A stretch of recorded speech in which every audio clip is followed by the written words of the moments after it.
ਅੱਜ किसान संकट ਦੇ ਵਿੱਚ है, किसान खुदकुशियां कर रहा है। अपने कान नाक सब कुछ खोल ले और ध्यान से सुने। ना तो आपके बैरिकेड में पहले रोक पाए हैं और ना आपके बैरिकेड में आगे रोक पाएंगे।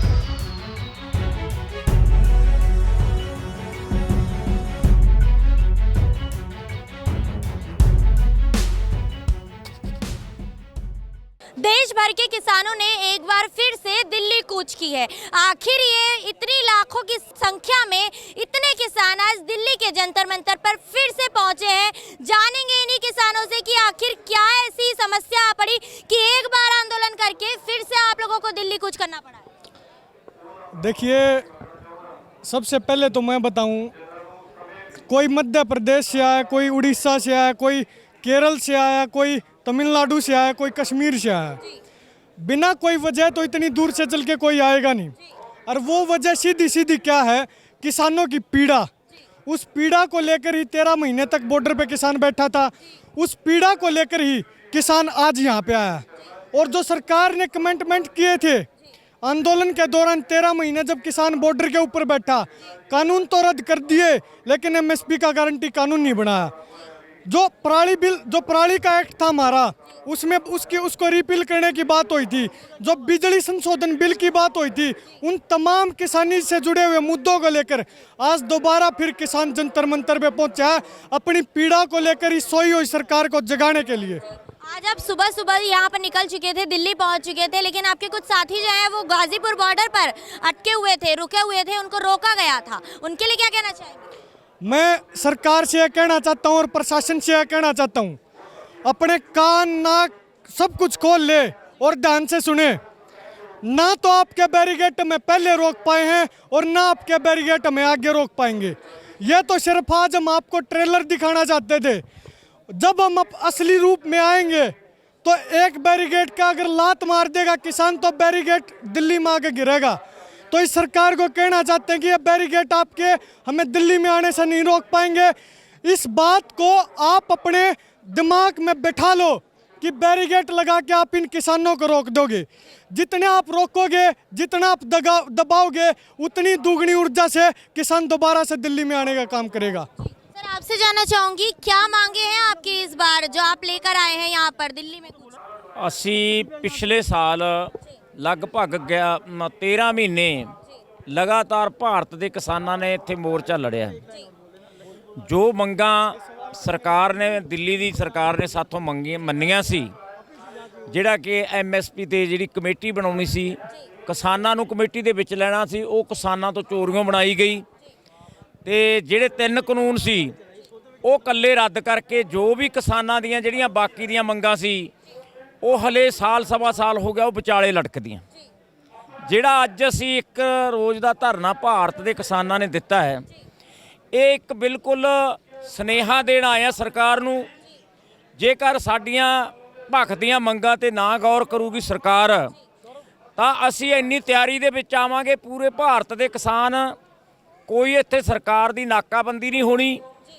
ਅਸੀਂ ਸਿੱਧੇ ਜੰਤਰ ਮੰਤਰ ਚੌਂਕ ਨੂੰ ਆਵਾਂਗੇ। ਦਿੱਲੀ ਦੇ ਵਿੱਚੋਂ ਅਸੀਂ ਸੜਕਾਂ ਜਾਮ ਕਰਕੇ, ਜਿੰਨਾ ਚਿਕਰ ਸਾਡੀਆਂ ਲਿਖਤੀ 'ਚ ਮੰਗਾਂ ਨਹੀਂ ਦਿੰਦੇ, ਅਸੀਂ ਉਹਨਾਂ ਚਿਕਰ ਦਿੱਲੀ ਦੀਆਂ ਸੜਕਾਂ ਨਹੀਂ ਛੱਡਣੀਆਂ। ਐਡਾ ਕਰੜਾ ਐਕਸ਼ਨ ਅਸੀਂ ਭਾਰਤ ਦੇ ਕਿਸਾਨ ਇਕੱਠੇ ਹੋ ਕੇ ਲੈਣਾ, ਜੋ ਕਿ ਜਿਹੜਾ ਕਿਸਾਨ ਅੰਨਦਾਤਾ ਸਾਰੇ ਦੇਸ਼ ਦਾ ਢਿੱਡ ਭਰਦਾ, ਉਹਨੂੰ ਅੱਜ ਮਤਲਬ ਕੀ ਮਿਲਿਆ? ਅਨਾਜ ਜ਼ਿਆਦਾ ਕਮਾਉਣ ਦੇ ਨਾਲ ਖੁਦਕੁਸ਼ੀਆਂ ਮਿਲੀਆਂ ਨੇ। किसान अज भुखमरी दे नाल खुदकुशियां कर रहा। क्यों करदा है?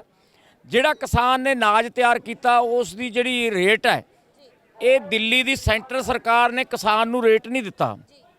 किसान बड़े लंबे समय तो फसलों के रेट नहीं मिले। किसान बिल्कुल बेजमीने अनगिनत किसान हो गए। बाकी दियां किसानां दियां जिहड़ियां जमीनां ने ਉਹ ਗਹਿਣੇ ਪਈਆਂ ਨੇ, ਸਰਕਾਰ ਦੇ ਵਿੱਚ ਲਿਮਟਾਂ ਬੰਨੀਆਂ ਤੇ ਜਿਹੜੇ ਲੋਨ ਹੈ ਉਹ ਲਏ ਹੋਏ ਨੇ। ਉਹਦੇ 'ਚ ਕਿਸਾਨਾਂ ਦੇ ਹੱਥ ਕੜੀਆਂ ਲਾਉਣ ਜਾਂਦੀ ਹੈ ਸਰਕਾਰ, ਤੇ ਕਿਸਾਨ ਔਖਾ ਹੋਇਆ ਜਦੋਂ ਉਸ ਨੂੰ ਘੂਰਿਆ ਕੱਪਿਆ ਜਾਂਦਾ ਮੈਨੇਜਰਾਂ ਕੰਨਿਓ ਵੀ ਤੁਸੀਂ ਪੈਸੇ ਨਹੀਂ ਭਰਦੇ, ਤਾਂ ਉਹ ਕਿਸਾਨ ਅਖੀਰੀ ਨੂੰ ਖੁਦਕੁਸ਼ੀ ਕਰਦਾ। ਅਸੀਂ ਸਰਕਾਰ ਤੋਂ ਇਹ ਮੰਗ ਕਰਦੇ ਹਾਂ ਬਈ ਜਿਹੜਾ ਕਿਸਾਨਾਂ ਦਾ ਰੇਟ ਹੈ, ਸਵਾਮੀਨਾਥਨ ਦੀ ਰਿਪੋਰਟ ਕਿ ਡੇਢਾ ਮੁਨਾਫਾ ਸਵਾਮੀਨਾਥਨ ਨੇ ਸਾਨੂੰ ਲਿਖ ਕੇ ਸੈਂਟਰ ਸਰਕਾਰ ਨੂੰ ਦਿੱਤਾ ਸੀ ਵੀ ਕਿਸਾਨ ਤਾਂ ਬਚੂਗਾ ਜੇ ਡੇਢਾ ਮੁਨਾਫਾ ਇਸ ਨੂੰ ਮਿਲੂਗਾ।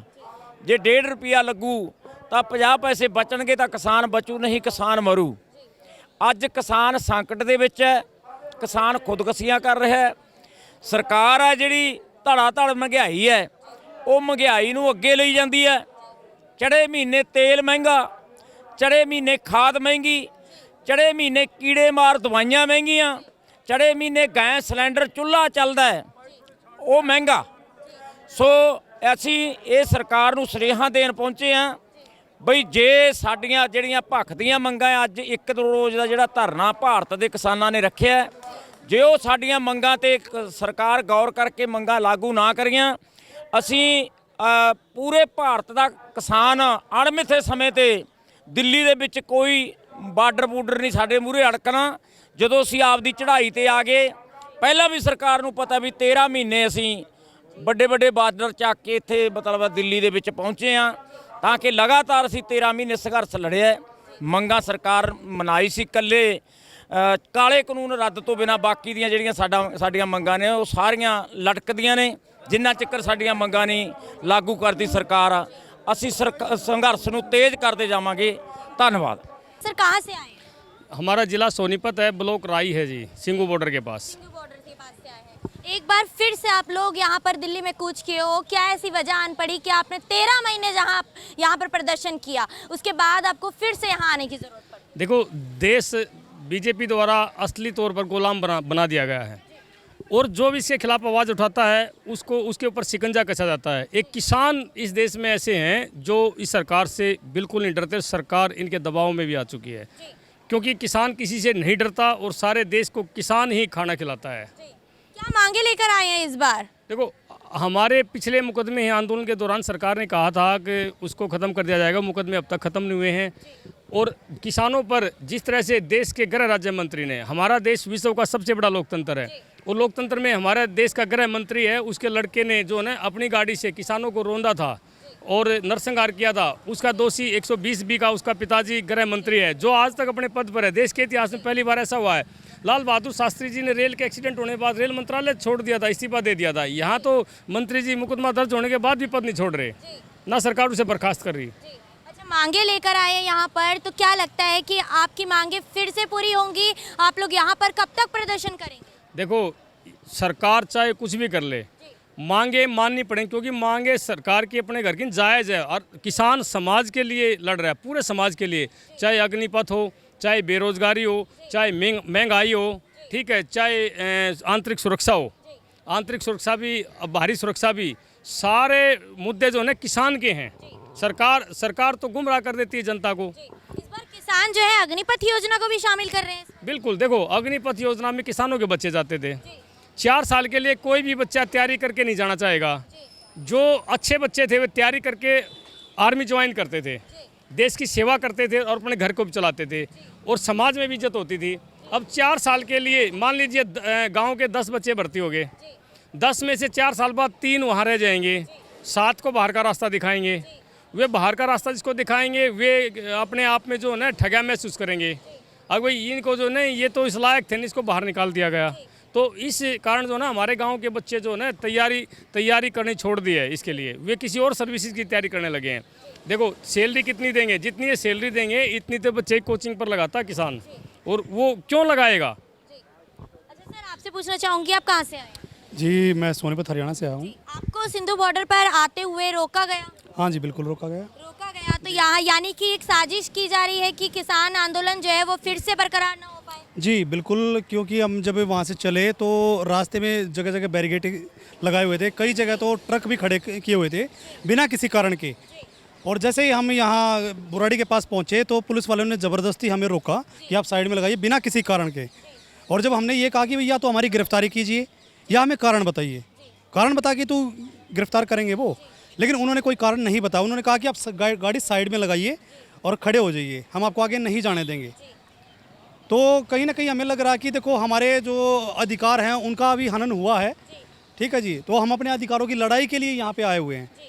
अच्छा, आपके साथ कितने आपके साथी यहाँ पर आए हुए हैं? आज कितना किसान दिल्ली में कूच किया? तकरीबन 10,000 के करीब हैं जी। अच्छा, जो महापंचायत होने वाली थी यहाँ पर 4 बजे तक है महापंचायत, लेकिन उसके बाद जो है क्या कदम होने वाले हैं? क्या बड़े किसान आंदोलन का यहाँ पर आगाज दिया जाए? देखिए जी, हमने तो अभी इनको सिर्फ अभी ज्ञापन सौंपा है राष्ट्रपति जी को कि वो संज्ञान ले कि किसानों की जो मांगे हैं तो उनको पूरा किया जाए। जो सरकार ने वादे किए वो अपने वादों पे मतलब खरे उतरे।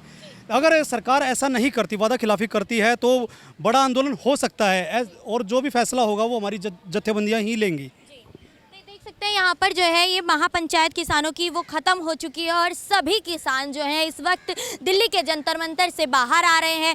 तस्वीरों में देख पा रहे होंगे ये वही किसान हैं जो एक बार फिर से दिल्ली में कूच किए हुए हैं। आप सभी देख पा रहे हैं कि ये किसान एक बार फिर से अपनी मांगों को लेकर दिल्ली में कूच किए हुए हैं। इनसे बातचीत कर लेते हैं। सर, इस महापंचायत का क्या निर्णय रहा है? आप लोग जा रहे हैं? ਅਸੀਂ ਜੀ ਇੱਕ ਦਿਨ ਚੇਤਾਵਨੀ ਦੇਣ ਆਏ ਆਂਗੇ ਮੋਦੀ ਸਰਕਾਰ ਨੂੰ।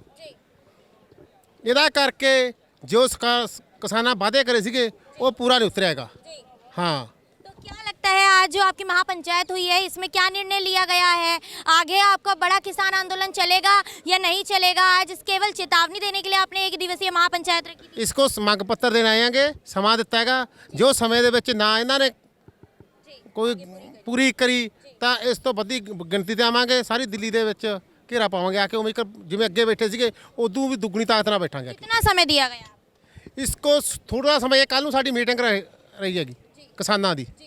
हाँ, कल मीटिंग के बाद निर्णय लिया जाएगा कि आगे क्या होने वाला है। ਉਦੋਂ ਬਾਅਦ ਕਹਾਂ ਨਿਰਣਾ ਦਿੱਤਾ ਜਾਊਗਾ ਕੱਲ ਨੂੰ।